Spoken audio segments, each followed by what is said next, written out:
December 8, 1972. In a quiet apartment on Rue d'Alésia in Paris, a telephone rings. A Palestinian political representative answers. Seconds later, an explosion tears through the apartment. The victim survives the blast, but only temporarily. A month later, he dies from his injuries. The man was Mahmoud Hamshari, the Palestine Liberation Organization's representative in France. The turning point came in September 1972. During the 1972 Summer Olympics in Munich, members of the Black September organization took Israeli athletes hostage.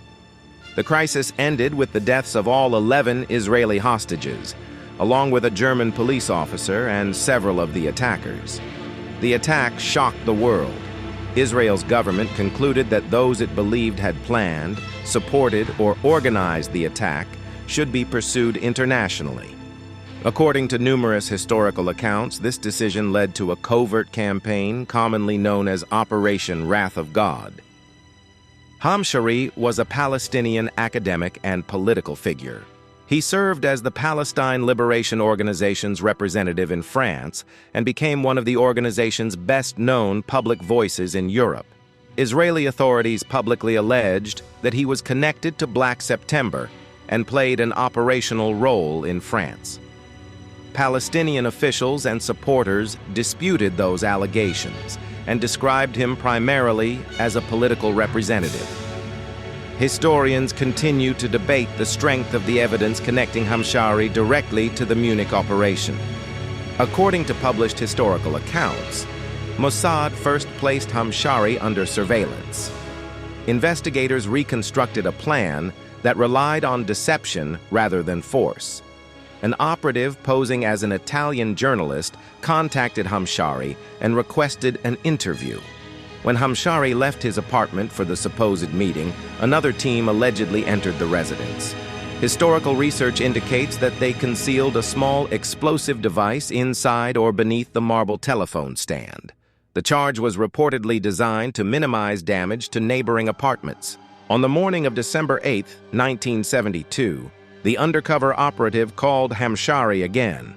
After confirming that Hamshari himself had answered the phone, the explosive device was reportedly detonated remotely. The explosion severely injured Hamshari. He lost a leg and suffered extensive internal injuries. He remained alive long enough to describe the incident to French investigators before dying in hospital on January 9, 1973. The assassination caused political shock in France. Questions arose about how a foreign intelligence service could allegedly conduct such an operation in the center of Paris.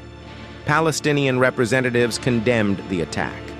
Israeli officials did not publicly claim responsibility. Contemporary reporting also noted that Israel promoted an alternative narrative suggesting Hamshari had been injured while handling explosives, a claim that was disputed. Hamshari was one of several individuals targeted during Israel's covert campaign following the Munich massacre.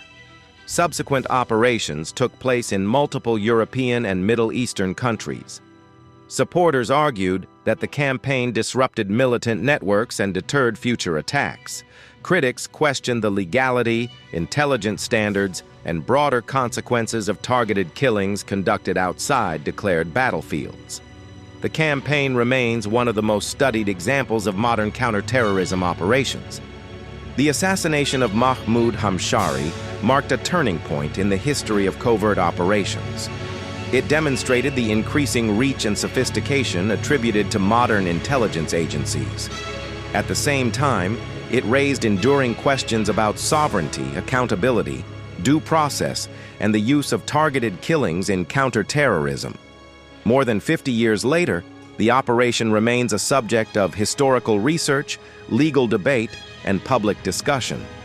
Understanding the Hamshari case requires separating documented evidence from speculation and recognizing that different parties have offered sharply different interpretations of both his role and the justification for the operation.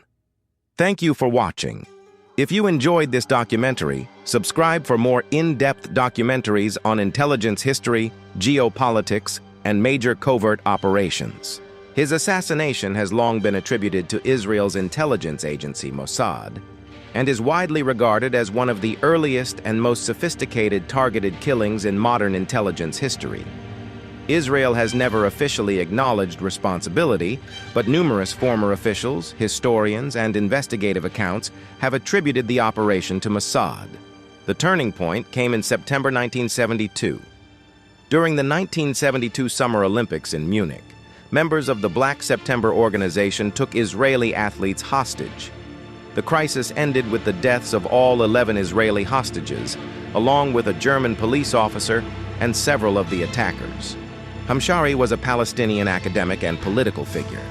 He served as the PLO's representative in France and became one of the organization's best-known public voices in Europe. Israeli authorities publicly alleged that he was connected to Black September and played an operational role in France. An operative posing as an Italian journalist contacted Hamshari and requested an interview. When Hamshari left his apartment for the supposed meeting, another team allegedly entered the residence. They concealed a small explosive device inside or beneath the marble telephone stand.